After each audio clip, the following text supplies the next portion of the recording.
Welcome to The Passion Pod with your host, Chris Johnson. Thanks for joining us. Now sit back, relax, and enjoy the feature presentation. Season 1, Episode 9.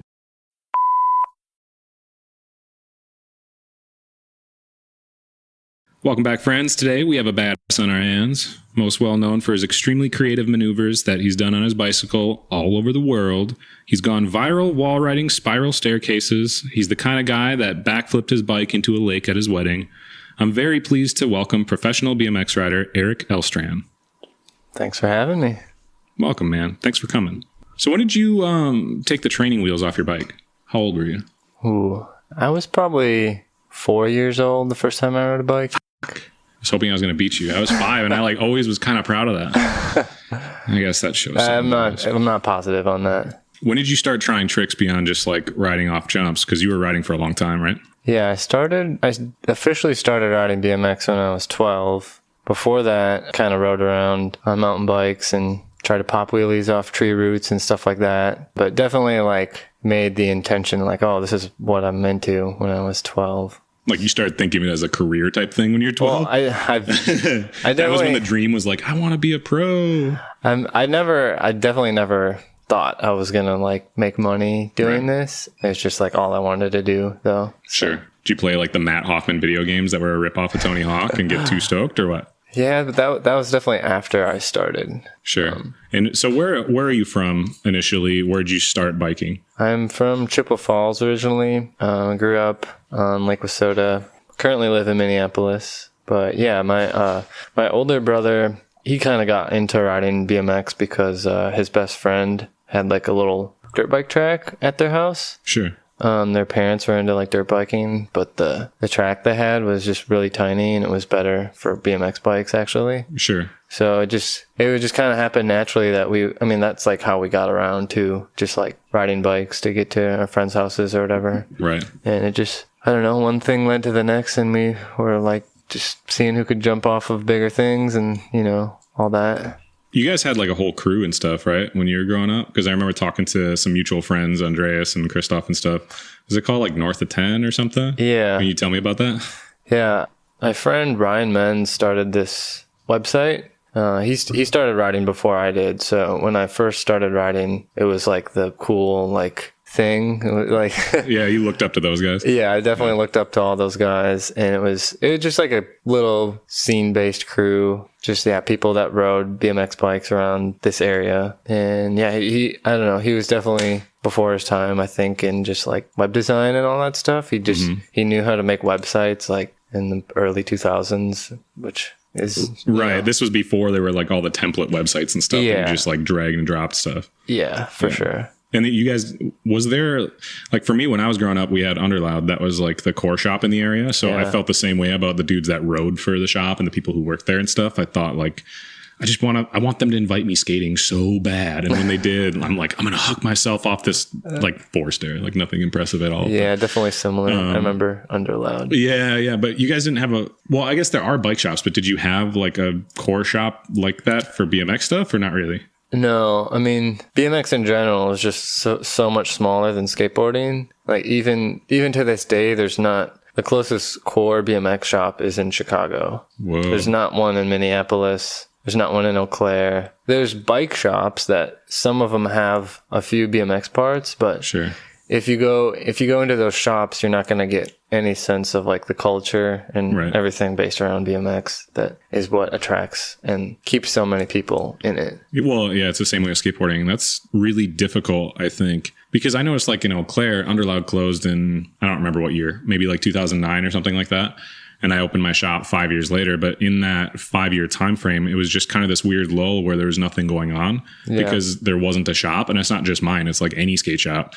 But that's where the community comes from. That's where you have shop teams that are going out and doing videos and stuff, which make the kids want to emulate them. That's how you have the contest, which brings all these people together from all the neighboring towns and stuff and just builds the community. But if you don't have that, it's really hard to gather people together, especially the time frame you're talking about, which is pre-social media being so prevalent. You know, you can't just like post a video at the Chippewa skate park and then expect other people to see it. Mm-hmm.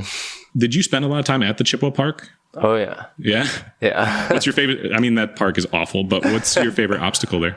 Probably just that cement thing in the middle with one side has like the sub box, the other side has the hubba that's like it's all cracked and bolted. Not even. Yeah.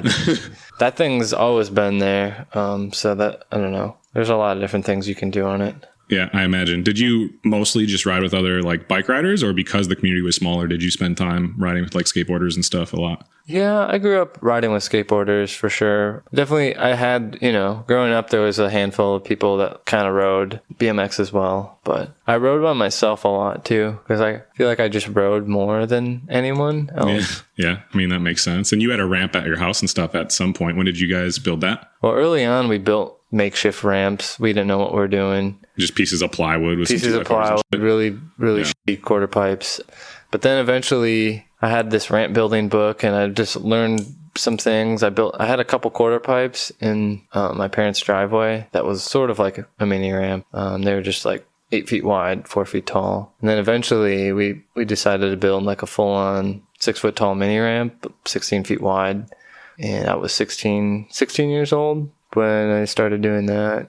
And yeah, it was a big undertaking for like a teenager. But yeah, you didn't have help from your parents or nothing? Like who built it? Was it like you and your friends that built it? It was mostly me, but I definitely had help from my dad and other friends. But yeah, it was a big undertaking because we had to like level all the ground too. Yeah, because it's not on concrete, right? It's just like is it like your parents' backyard or something? Yeah, it's in my parents' backyard. Well, it's not there anymore. We took it down because I moved out and it just wasn't being used and it was starting to rot. So. Right. Did you put like quality surfacing and stuff? Was it pretty expensive to build then? I bought new plywood for the surfacing. It wasn't anything. You just used plywood? Yeah, it was. And then I like treated it with some stain. I had some treated wood and I got 2x4s from like all over the place, but I definitely put like money into it. Right. Like buying wood and screws. Yeah, I think people who aren't involved in the industry don't understand how expensive it is to even build just like a little box or something from Menards. Yeah. Especially when you're talking about like a young kid. 16 is a little bit older, but like when you're 12 and you just want like a ledge, as like a skateboarder, where are you going to get $100 in materials? And then you got to beg your parent and hope that they're like supportive enough to want to sit there with you and build it so it's not spongy and shitty and get treated plywood because your parents don't understand that this is going to be garbage after like, 2 days of rain because you're going to leave it outside because you're a kid. Totally. I don't want to stick with biking too long, but I guess I'm interested. For one, you're pretty young, right? How old are you? I'm 27. Yeah. And you've been pro for how long? For just over 5 years now. Gotcha. When was the first like real breakthrough beyond like North of 10 stuff? Because you guys did videos, right? For like North of 10, like all the homies. When was like the first real breakthrough for you? Was it like a trip that you went on or you got invited for or some contest or some video you put out or? Well, I feel like it was actually the first video I did, which was like a North of 10 video. Okay. My friend who I was talking about before, Ryan, we just filmed things for like a month or two because I had just gotten this new camera. And then he didn't even tell me he was going to make an edit. And he put this edit together, put it online. And I came home from school and like thousands of people had like seen it already. And it was like on eBalm's World, like it kind of like, because I was doing just like different tricks and like kind of goofing off. It just caught caught an audience that was like outside of BMX. And I was just, that was just like totally blew my mind because I never expected that to happen. Sure. And then I made a couple videos after that and like kind of the same thing happened. So yeah. Can you tell me the story? I think I remember seeing it. What's the story behind that like dinosaur thing you wore? Because that's in the beginning of some video part I watched, and I'm like, where did you get that? And what I think it just like set the vibe for the video. But you're wearing some kind of weird hooded dinosaur something. Yeah. After like one of the earlier videos I made, I got asked to make this video for like the Bicycle Film Festival, which is a film festival that like they just have them in different cities all over the world. And originally I wanted to have some kind of like skit or story. And then it just ended up being like, I don't know what I'm going to do. Right. So then me and my brother we just made that little intro thing in like a couple hours. And then it was like a typical edit after that, and it had nothing to do with the dragon thing. But yeah, I don't know. Still to this day, people like bring that up. Well, that's like the hook, though. I mean, I guess I think of skateboarding videos. I wish I could relate more on the biking videos, but one of the reasons that like the girl and chocolate videos and stuff were so big, and why Spike Jonze like became this big thing, right, is because he had all these wacky like things for like intros and stuff. You know, like all the way back. I mean, through all of them, from the Goldfish video, like back in the 90s and stuff. I don't know if you ever saw that, or Mouse. If you watch those, this was before he won his, Academy Award or Emmy or whatever he has.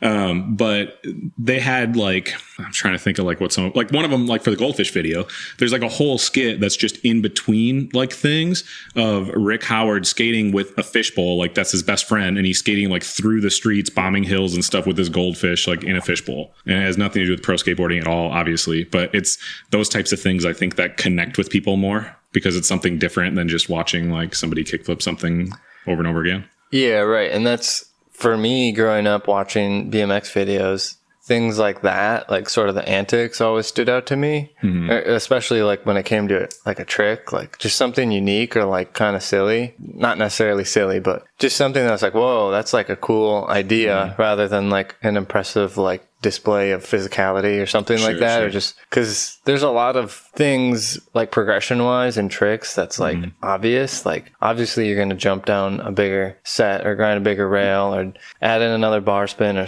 tail whip or whatever. And I'm sure it's the same thing in skateboarding. But oh yeah, absolutely. Yeah, for me it was always the things that were just different, like stood out, and that's kind of like what I wanted to emulate in my videos. Well, I think it just brings, so this is one thing I say to people all the time, and some people don't like it, but you shouldn't take it so seriously, because then it's not fun. And realistically, you're playing with a toy. I don't care if you make a living off of it. You're playing with a toy. It's a bicycle. It's a toy. When I skateboard, or any pro skateboards, and I'm not pro or good, but it's a f***ing toy, man. You're supposed to have fun with it. If you're not having fun, it kind of defeats the purpose. And when I was growing up, you have no self-esteem or self-confidence, and you want to fit in with the crowd. So you see what's cool and you only want to do what's cool. But I think with the way that the internet has changed and stuff, it's opened up to a lot larger audience where you can find like-minded people easier, and you don't feel the need to fit in anymore, and you can just be yourself and have fun. And then people really, really attach to that. And you see it in skateboarding too, that like the most watched videos on like of skateboarding on the internet aren't the biggest name pros anyways. They're just like other people that may be good, but it's all these creative, like fun shit that people are attaching to.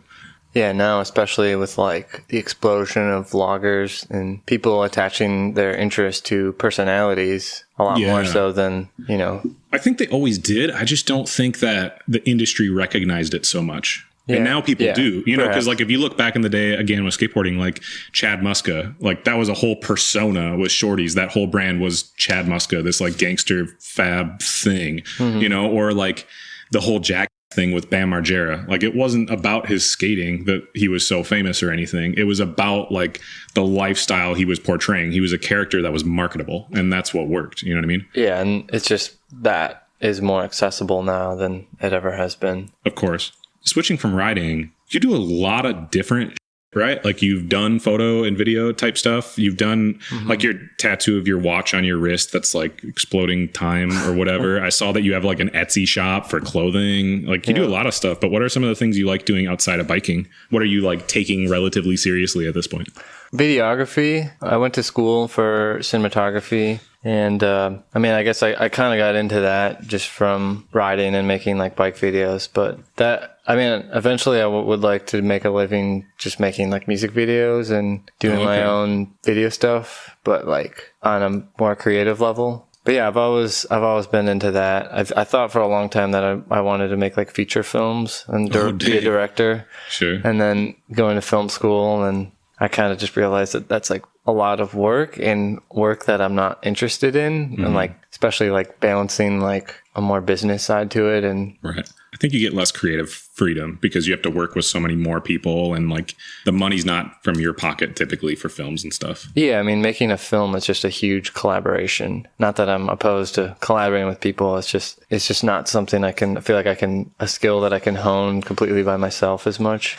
which is like attractive to me. Like, I think that's why one of the reasons why I've stuck with BMX is because I can do it like all on my own time. Well, I think we're the same way in that, honestly. Like skateboarding is the same way that, although I never ended up getting really good, not that I'm awful, I do have a video part online, 2 of them that you can watch, a couple of wheelies. But like with my shop and stuff, I have a really hard time working with other people on anything that's really important, at least to me, because when I want to do something, I'm kind of like 100% about it. And I'm going to put in all this time and energy trying to make something exactly the way I want, because this is the expression that I want to have or whatever. And I can't seem to have that translate into working with others on stuff that's really important to me. Like I can do events and stuff like that where there's like a lot more leeway for it. But even like the podcast, other people have been like, yeah, you know, I can help you with this and I can help you with that. I'm like, nah, I have like a vision. Like this is what I want it to be. People don't have to like it, but I have an idea of exactly how I want it to be. And I'll ask your advice, but like, I like just, I couldn't go back to having a boss. You know, I've worked for myself for long enough, having just that freedom that I think it'd be really, really difficult to be stifled and have to follow like an outline by somebody ever again, for that matter. Yeah, me too. All right, so let's get back to some of the other things that you like doing, because if you get stuck on doing one thing too much, you kind of get burnt out. For me, I skateboard a lot. But lately I've gotten super into scuba diving and stuff. Like I like having other things to do, and people make fun of my shirts all the time because I wear like, so here's something I like to say to people. I think you should dress as your ideal self. And my ideal self is retired on a beach. So I wear Hawaiian shirts all the time with slip-on sandals. Anyways, you make shirts and stuff too. Like I saw on your Instagram page that look like stuff that I would probably be down to wearing, honestly. But they're interesting. Do you want to tell me a little bit about like when you started doing that, why you do it, where you sell them, anything about it? Yeah, I've been like sewing and just like modifying my clothes for a while. And people would always ask me like, oh, where'd you get that shirt? Or where'd you get that jacket? And I was like, well, I made it, or part of it. And then eventually it's like, oh, I could maybe sell these casually. So yeah, I just have like an Etsy store and an Instagram, I guess. And it's called Vacation Closet Club. And basically I just find a secondhand piece of clothing, a t-shirt, Hawaiian shirt, jean jacket, and I sew fabric onto like the sleeves or collars, or on jean jackets, I'll put a back patch that I cut from a t-shirt. So everything's like one of a kind then? Yep. Everything's one of a kind. And I do it just by hand. No sewing machine. So just thread and needle. I just pin things and then just sew and take the pins out as I go. So yeah, it's a fun side thing I do, I guess, kind of. I have sold a decent amount of things over the years, but like, because everything is so unique and specific, it's not like a lucrative for me. It takes a long time. Like I sell jean jackets for like $100, and personally I wouldn't buy a jean jacket for $100, but I probably spend over 10 hours on every jacket, and then I have to buy the jacket, I have to take a photo of it and ship it. And I don't know, I've just seen people spend a lot more money for like less, I feel like less modifications and like cool things to it. That's like any designer artwork in general. Once people have a value attached to your name and what you create, the numbers can get insane. But I would think, I mean, I guess I always think of skateboarding again, but if there was a pro that I was a big fan of and I saw his shirts and he made something like that, I would drop $100 on a shirt, no problem. So hopefully now after this podcast, you're going to be getting a bunch of people buying everything that you make immediately, and you'll have to sell them for thousands a piece. And then Jonah Hill will be plugging you in commercials for all of his things. Yeah, it just goes kind of in waves too of me putting time into it. Like I haven't really sewed anything or posted any new items since last winter. Oh, okay. I sold like a handful of things right before Christmas last year, but I haven't really thought about it much like since then. Well, the nice thing with those creative outlets is there's just supposed to be something you do in your free time because you enjoy it, and there's no pressure to do anything with it because it's not your main thing. You know, you can just do it as much as you want. And sometimes you go in waves where the creative juices are flowing and you just want to ride that thing and make a bunch of shit because that's what you're doing. Like lately, I've been painting a bunch of pots, which is like kind of silly, but this one antique store is like going out of business and she's got all these pots. So she's like been giving me a bunch of them. And I'm like, oh, cool. I don't want to have like 30 pots that look the same. So I painted one black, and I'm like, oh, I'm going to start doing other random crap. So I've been painting a bunch of pots almost like every day because I feel like it. And I'm sure that creative wave will be done soon. Before that, it was the lamps that we're sitting next to. And then something else will come up. So the first thing that I ever saw of you, which I guess is just because I didn't know you personally, which is weird because we're similar age from the same area. I would think I would have ran into you at the park at some point, or maybe I did and whatever. We just didn't know each other. But it was some like video on the internet that I think went pretty viral. It was pretty crazy. It's at some hotel or something in Europe. It's like a spiral staircase that you wall rid down with a buddy, but it wasn't just the clip. It's like some whole little goofy video of you like waking up and like there's some kooky little song and shit that's hilarious. Can you tell me the story behind what that is? Yeah, so that was like this weird video for Nokia, and like the phone company? The phone company, they had this particular phone that they asked this French videographer to make some like action BMX videos with. So he hit me up about doing a video. I was in Europe on a different trip, and it kind of worked out where I left the trip I went to and went to Belgrade, which is in Serbia. And we just rode around the city and filmed stuff that week. And it was his idea to make it like a Grand Budapest Hotel like themed video. And I didn't really know what I was doing. It was just like kind of like, oh, maybe you could wake up here. And I haven't even seen the video in a while, so I don't remember what all happens in it. But yeah, Belgrade is a pretty unique place for riding. There's just like a lot of interesting architecture to ride there. And there exists 3 curved wall rides downstairs that I know of in existence, and 2 of them are in that city. It's just like a very unique setup to find. Basically, you ride on a wall that's down a spiral staircase, and as you go down it, the centrifugal force like picks up and you just stick to the wall more. And it's like technically not very hard thing to do. It's just really scary because there's a lot of room for error. But yeah, the one in that video, the guy that I was with had done it before. A couple other people had done it before. So I knew it was possible. Yeah, that's like a thing I've always wanted to do. So yeah, I mean, it was like recently, I think only a year ago or something, it was like this thing all over the internet with Tony Hawk doing the first horizontal loop, right? Yeah. But he's got full pads and he's got like a thing, like a mat he's falling into and all that stuff. Not to downplay it because he's like 50 when he did it, which is nuts. But watching yours, yeah, dude, like, well, not only that, but you guys did it the way the video, I guess, came out, made it seem almost like it was just like a joke. Like it wasn't like made to look like it was this epic thing. But then it's at the end of the video or whatever, you're like doing all this goofy shit. And then all of a sudden, both of you back to back at the same time are riding down this thing. Like, holy shit. You know what I mean? Like you're watching and it's like, oh, this is kind of funny. And then all of a sudden, boom. And you're like, what the did I just watch? That was nuts. And then you're rewinding it and whatever. But that was like the first thing I saw when someone was like, yeah, you don't know Erik from Chippewa? And I'm like, dude, I know a lot of Eriks from Chippewa. They're like, no, the BMXer, the pro. And I'm like, since when is there a pro BMXer from Chippewa? I don't fucking know.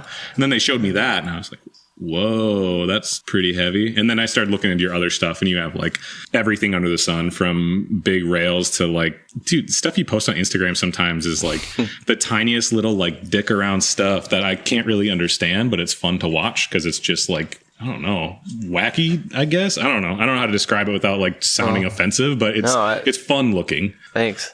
So let me ask you something else. You've traveled all over the world, right? When was the first like big trip you took? Was it like a sponsored thing or like you and some homies just went to Europe, or can you tell me about that? Yeah, the first time I went overseas, I went to Berlin and I was there for 3 weeks, which was awesome. I was getting hooked up by Sunday, the company that's like sponsors me now, and they paid for like part of the ticket, but that was a trip more so with friends. I have a bunch of friends from Milwaukee and they all just got like an Airbnb, and yeah, we just stayed there they were there for a month and I was there for 3 weeks of it. When was this? That was 2013. Okay. So I guess not super long ago in the grand scheme of things, but yeah. So is that right at the beginning of when you were riding for Sunday? Because right, you're pro for, what are all the sponsors that you have? It's Sunday Bikes in Madeira. Is it just those two, or do you like have a Nokia plug from that video? No, that was just like a one-off thing. Yeah, basically just them two right now. I've traveled around a decent amount, nothing comparatively to watching like you guys, because you end up getting to travel all over the place doing demos and tours and shit So you visit a lot of different places. But if you had to just move somewhere for like 5 years, right? If you and your wife had to just pick up and move somewhere that wasn't America, where would it be and why? I'm not sure. I think Taiwan could be cool. A lot of places in Asia interest me because the culture is so different and just seems a lot safer in certain aspects. Depends on the spot, I'm sure, because I was in Thailand and that place is pretty gnarly. But then I was in Japan and that place was like super, super, safe. Yeah, I mean, that's obviously a huge generalization to, generalize a continent. But Right. In Taiwan, for example, was there a few years ago, and a big group of us went out to this night market, and there's just like thousands of people walking by, super crowded place. And the locals that we were with were like, okay, put your bikes here. We'll meet back here in like an hour. And I was like, our bikes will be fine? Mm-hmm. So we didn't have any bike locks or anything. And they're like, oh, yeah, what do you mean? And we're like, what? And yeah, we looked around, came back, and sure enough, like all our bikes were there. And like just that alone was like, wow, imagine if people just like respected people's things. Right. To the point where like that wasn't an issue, where you didn't think about, I don't know. Well, yeah, I mean, I felt the same thing. So I studied Japanese in high school, like all 4 years, and then a semester in college. And I went on a 3-week vacation there just because I wanted to. And it's similar in that way where like it's just expected you would never steal anything.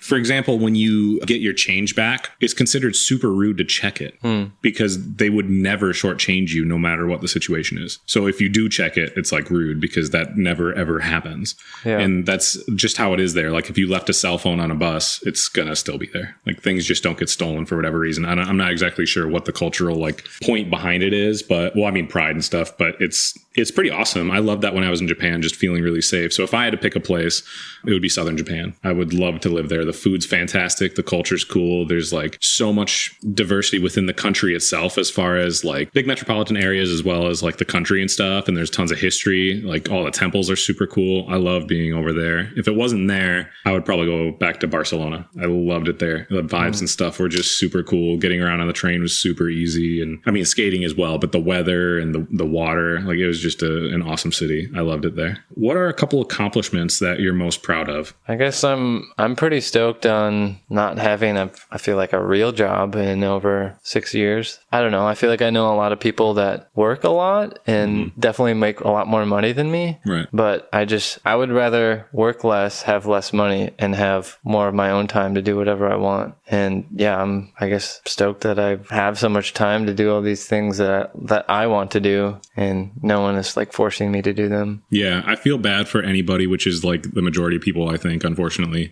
that have to wake up and just go to a job because they need the money. And that's really the only motivating factor for them. Obviously, like there's always aspects of anything that you do that makes money. That is a reason you make money doing it. It's not purely out of fun. But when you can find things that you enjoy doing and you can get enough compensation to live the way you want, that's like the ideal situation. All right. So you've had a pretty incredible journey. I like to think of like some of the events that I've had. I've mentioned them before on past episodes. Like my shop's 5-year anniversary party was like a pretty crazy thing. Or I had my logo on a shoe that came out a while ago, which was pretty nuts.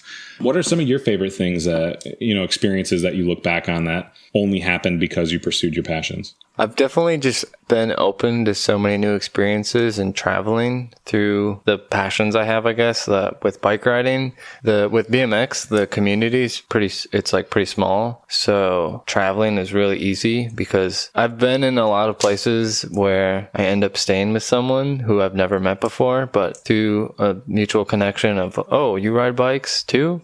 Like, it's not weird to stay at someone's house. And yeah, just like so many good friendships and experiences through that. Yeah.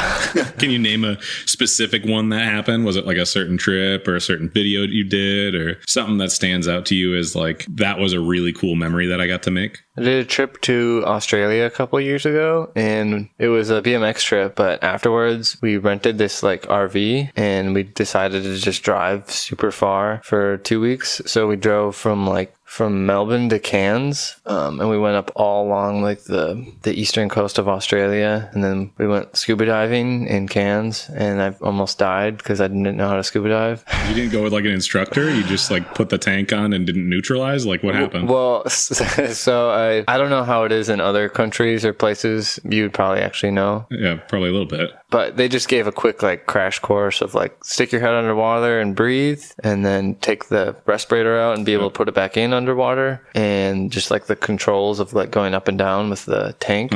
I like couldn't do it at first. I couldn't like force myself to breathe underwater at first. It's a weird thing. It's a weird sensation. Really weird. But eventually I got it. And then like once I got it, I was fine. But we were in like the Great Barrier Reef, and I was following my friend, and there's like an instructor like leading us. Right. And stuff. I was following my friend, and his back flipper like kicked the respirator out of my mouth. And it happened so fast, and like bubbles in my face. I just like panicked, and I didn't think to just grab it and like put it back in my mouth. I was just like, I got to get out of here. I'm going to go to the surface. And I don't know how deep we were. It was probably like 30, 25 feet. And I just like, as fast as I could, I just like swam to the surface, and I was fine. Like I made it, but it felt like, you know, like a movie or something. Like I just like barely got to the surface, and I just, yeah, the panic modes. So with scuba diving, that's one of the things is you have to control your breathing. And one of the reasons the class, when you get certified, like I'm a certified open water diver. I don't need anyone to be with me. I have my own equipment, so I can just go when I want. Yeah. But you have to do a bunch of time under the water. And the point is so that way you know what to do in any situation without freaking out. Because once you freak out and you're trying to breathe really heavily, the air won't even come out of your respirator because you're like trying to suck it in, and it's like the resistance isn't right. And then, so there's all the backups, right? So like if you lose your respirator, they teach you techniques of how you're supposed to like reach behind you like it's a sword from Zelda to grab it, and you can hook it that way. But then you always have a backup respirator and stuff too, or you should have had a backup respirator. I definitely had a backup and everything, and it was just reaction. It was just primal instinct of I need to not be underwater. I need to breathe the air. Like I got to get to the surface. Like, right. But yeah, I was fine, and I ended up like diving again like right after that. I mean the people that were like running it were like worried because I came up so fast too. I was like, oh, am I gonna have like the bends or something? Yeah. The bends is like when your nitrogen levels get all messed up because you're supposed to equalize. So basically, like as you go down, the air pressure changes. So you can't like just come straight up because the air will expand and can like puncture your lung. Yeah, so, I don't think I was quite deep enough for that. Right. But. Yeah, that won't happen when you're only 25, 30 feet deep. But that's why they don't allow you to go deeper right away. Because if something like that happens, it can pretty bad. Yeah. That's crazy. I don't have any really good stories like that. I have lots of different like little fun ones and stuff, but I don't have anything quite like that. All right, so I'll share one of the unique experiences. So in any other job, you never get to have this kind of creative freedom. But when I was a kid and playing like the Tony Hawk games and stuff, when the second Tony Hawk game came out, you got to like customize your character and stuff. And that obviously like went in video games more and more so. But in general, like you got to pick out the board and stuff. And that was like so exciting. It's not something I really thought too much about when I was opening the shop until things were getting closer. But I had the opportunity to create whatever board I wanted, not just for myself. I could just pick out whatever graphic I wanted. You know, and I ended up having my tattoo artist, shout out to Keith Kors at Wintership Tattoo. He does a lot of graphics and stuff for me, but we worked together on deciding what we wanted to do. And I just remember opening the package from the distributor, and it was like 50 of them. You know what I mean? So I just had stacks of all these boards that just had passion on it, like my logo thing that I designed. And to me, that was like, the shop wasn't even open yet, so I definitely didn't make it. But I had that moment where I'm like, I fucking made it, dude. Like, I'm so excited. I posted on Instagram, not that anyone gives a, and it had like a dozen likes, and I felt like such a badass at the time because I wasn't like on any of that stuff. But to me, that was like a really, really cool experience. Yeah, totally. What's next for you? I know you were talking to me a little bit earlier about how X Games Real Street, they do like they're like a minute and a half long street parts, right? Yeah. You're working on one of those? Yeah, working on a part for the X Games thing. I actually got asked to do it last year, but I had to turn it down because me and my wife were just traveling. Like they asked me at like the worst time. So they asked me like right before the filming period started. But we just lived in our van for 6 months last year touring. Holy doing like music and like how did you? Yeah, she would do shows, and well, actually, when she does shows, I do like live visual projections behind her. So I like mix things live to the music. You have a lot of different hobbies, huh? Well, they're all, I mean, most of them are centered around like the video. Right. And that, I guess not the sewing, but I mean, bikes and video are very related in my world. But yeah, we were just like nomadic. So it ended up not, I just had to turn it down because I wanted it to be like something I was really proud of and would be something I could invest time and energy into. So yeah, super stoked to be able to do it this year. The filming period started in August and I have until February to film 90 seconds, which to an average person, that sounds like, what? Like that's a joke, but you know, you might take 2 hours to film a 3 second clip or whatever. Dude, if it only takes you 3 or 2 hours to film a 3 second clip, then you had a good day. Yeah. I remember going for one trick that wasn't good in one of my other parts, and I went back 4 separate times because I'm like, oh, I really want this. Like, and yeah, 3-4 seconds, and it took me probably 8 hours total, like going back and back for this thing. Or I can imagine like with that one wall ride, like it's not like you can just say, well, I want to do it right now. Like you have to go to that location and like size it up and hit everything. So yeah, 90 seconds. That's a lot. Do you have to film with like a specific videographer for that? Yeah, it's like you can pick whoever you want. So, but you can't like start filming ahead of time or anything. You couldn't start filming before August. But yeah, the filmer I picked, he lives in Austin, Texas. So he's gonna come to Minneapolis in like a week or so, or a couple weeks. And we're going to try to film some stuff there. We've already filmed a little bit in Minneapolis, but then we'll do a couple of trips this winter too. So it's not like I won't be filming every day for 6 months. It's like a few trips, a handful of trips like in that window of time. Do you like have kind of a trick list in mind going into it? Like what exactly you want to do? Yeah, totally. Yeah, cool. I know some people are like I'm like that when, and again, I can't believe I'm relating because mine is trash, but that's how I like went about it is I had like in my phone, like I want to do this trick at this spot, this trick at this spot. And sometimes you go there and it just doesn't work. Is that something that happens to you? Like you travel all the way to a spot that you've been thinking about and then like it just doesn't work? Oh yeah, totally. I mean, there's a lot of variables of when riding street. Sometimes, you know, you just get kicked out right away, or you go there and the spot has been completely changed, or weather, or just, you know, I mean, a lot of times I go to something and then I was like, what am I thinking? That's like totally not possible. Like, you know, it's always easier in your mind than what it actually is. Like watching skate videos and stuff growing up, I always would think that too. Like I'd see a trick go down and be like, well, if he can do this at that spot, I can at least do this. And then I go to the spot because it's like a Minneapolis one. And I'm like, what? How the hell did anyone touch this like at all? This is so gnarly. Yeah. There's so much more to that with the streets. Like even if it's just like the roll up is like slightly downhill or something. That for skateboarding anyways, it makes you like pop totally different. It like shoots you downward all awkward. But there's always stuff like that, which makes it a lot more difficult. And I can only imagine when, I guess it's your livelihood on the line to a certain degree anyways with stuff like that, where it's like, this is something really, I have to take really seriously. And I guess it's probably super high highs and really low lows with that, right? Like if there's a trick that you imagine doing and it actually works out, you're just overly excited about it.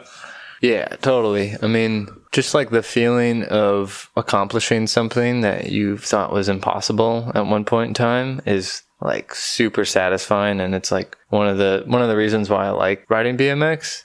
And I feel like that approach to problem solving has like improved me as a person in a lot of ways. And I think it's given me a lot of patience because it's like, if I stop and think about it, like it doesn't matter. Well, I guess it matters more now to me, but it doesn't matter if I like execute this trick on a bike. Like it's like kind of a trivial like problem to solve in terms of just like life. Yeah, of course. Yeah. But like, I don't know. It's just like, it's just given me a lot of like focus, I think, because I'm so used to just like going completely in mentally and physically to accomplish something. Well, yeah, I think any individual thing like that, it doesn't have to be a sport. It can be music or anything else for that matter. But when you don't have a coach and you don't have a set thing that like, this is what you need to accomplish, when you're setting your own goals and you work for it to the point of exhaustion, whether it's mental or physical or whatever, it teaches you so much about perseverance and how to take that to anything else. In general, it teaches you that when there's things that seem out of reach, they're probably not, You just have to put in the time and believe in yourself, and eventually they will happen, but that's totally up to you to make that happen. You're not going to wake up one day and all of a sudden kickflip if you couldn't do it before. You're not going to wake up and just do a backflip on a bicycle without like really working towards it or whatever. Or maybe you did. I guess I don't know. I don't understand. Yeah, I mean, there's certainly like a logical progression of Right. how you'd want to push yourself to, to solve any kind of problem. But yeah, doing that over and over again with riding BMX has definitely given me like a lot of perspective on other things. Yeah, I think it translates to life in general. So to finish this off, I usually like to end each episode with a piece of advice. And no, it's not like, how can this kid get sponsored? It's just in general, what life advice did you want to give? Don't feel like you're preaching or like nobody gives a what your advice is. They don't have to listen to it if they don't like it. It's just your personal piece of advice. Do you want to go first, or would you like me to go first? Maybe you should, because I'll think about. You'll think about yours? I'll think about it. All right, so here's my piece of advice for this episode. Don't rush anything. Great things take a great deal of time. The best way is to grow organically. Put in your best effort and let your skill and reputation grow naturally. You will garner significantly more respect that way. What he said. I guess for me, I like putting time and energy into things that I think are worthwhile or that I feel like I can make a change. If I'm building Legos or something like that, I want to like build a city. I don't want to just like tinker around and then at the end not have anything to show. So yeah, I think there's something to be said with just like, perseverance in any aspect. But I think also for me, it's been helpful to have other things that I'm interested in. For a while, I did just ride bikes and that's like all I did. But it's just like with the sewing, it's just like super gratifying to see, create things like tangible things with your hands. And if you can find a balance of like balancing creativity and productivity, I think that's what everyone wants, right? Absolutely. Thank you for joining us for this episode of The Passion Pod. We hope you enjoyed it as much as we did. We'll see you soon.